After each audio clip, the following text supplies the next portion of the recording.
pandemic so that they could thus roll out all of these AI systems. And now Trump is pushing for 6G.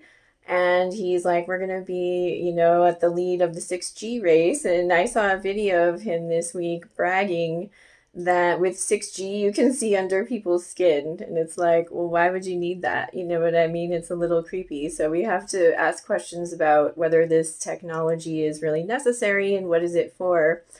Because as we know, the 4G was not healthy for people.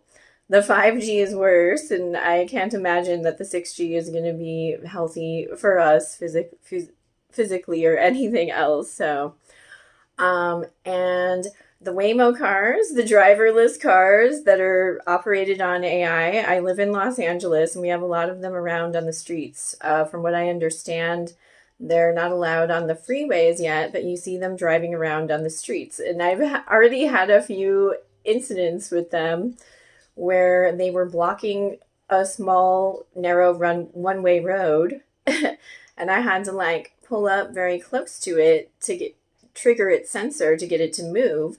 And that worked a couple of times, but I had an incident this week with a Waymo car that was very dangerous, and I feel like these cars are not safe.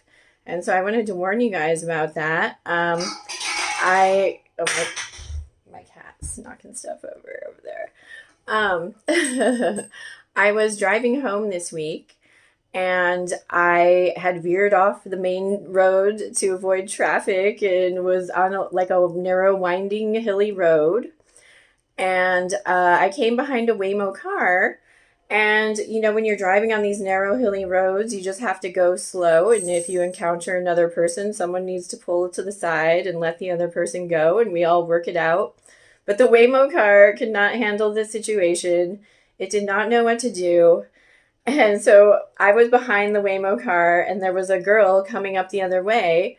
And she had pulled off into someone's driveway to let the car go by, but it like couldn't figure it out. It almost hit her car and my car several times. It was very dangerous. We were both like, I don't know what to do. And eventually we got the car to move down the hill and we were able to drive off. It was very dangerous. It almost hit our cars. So I understand there's people who, like I have a friend who's a woman who likes to take the Waymos because she feels safer without a driver. And I get it. But like, are they as good as a human driver? Probably not. So, if you want to learn more and be on top of what we can do to have the best outcome from all the technology thrown our way, check out my books and everything at kellybrynhealing.com. Have a good one.